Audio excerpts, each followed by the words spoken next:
ಅಸ್ಸಲಾಮು ಅಲೈಕುಂ ವರಹಮತುಲ್ಲಾಹಿ ವಬರಕಾತುಹು. ಆತ್ಮೀಯ ಸಹೋದರ ಸಹೋದರಿಯರೇ, ಏನು ಅಲ್ಲಾಹನ ಹೊರತು ಬೇರೆಯರ ಹೆಸರಿನಲ್ಲಿ ಆಣೆ ಮಾಡಬಹುದೇ? ಇವತ್ತಿನ ಕಾಲದಲ್ಲಿ ಅನೇಕ ಜನರು ತಮ್ಮ ತಾಯಿ, ತಂದೆ, ಅಣ್ಣ, ತಂಗಿ ಹಾಗೂ ತಮ್ಮ ಮಕ್ಕಳ ಹೆಸರಿನಲ್ಲಿ ಆಣೆ ಮಾಡುತ್ತಾರೆ.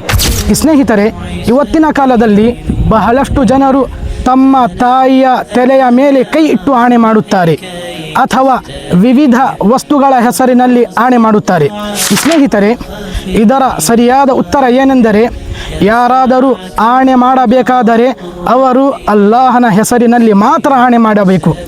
ಇದರ ಉತ್ತರ ಹಜರತ್ ಅಬ್ದುಲ್ಲಾ ಬಿನ್ ಉಮರ್ ರದಿಯಲ್ಲಾಹು ತಾಲ ಅನ್ಹು ಹೇಳಿದರು, ನಮ್ಮೆಲ್ಲರ ಪ್ರವಾದಿ ಮುಹಮ್ಮದುರ್ ರಸೂಲುಲ್ಲಾಹ್ ಸಲ್ಲಲ್ಲಾಹು ಅಲೈಹಿ ವಸಲ್ಲಂ ಸಹೀಹುಲ್ ಬುಖಾರಿ ಕಿತಾಬುಲ್ ಈಮಾನ್ ಬಾಬ್ ಸಂಖ್ಯೆ 4 ಹದೀಸ್ ಸಂಖ್ಯೆ 6646ರಲ್ಲಿ ಹೇಳಿದರು, ಮನ್ ಕಾನ ಹಾಲಿಫನ್ ಫಲ್ಯಹ್ಲಿಫ್ ಬಿಲ್ಲಾಹಿ ಔ ಲಿಯಸ್ಮುತ್. ಈ ಹದೀಸಿನ ಅರ್ಥ ಏನೆಂದರೆ, ಯಾರು ಆಣೆ ಮಾಡಬೇಕೆಂದರೆ ಅವರು ಅಲ್ಲಾಹನ ಹೆಸರಿನಲ್ಲಿ ಆಣೆ ಮಾಡಲಿ, ಇಲ್ಲದಿದ್ದರೆ ಮೌನವಾಗಿರಲಿ.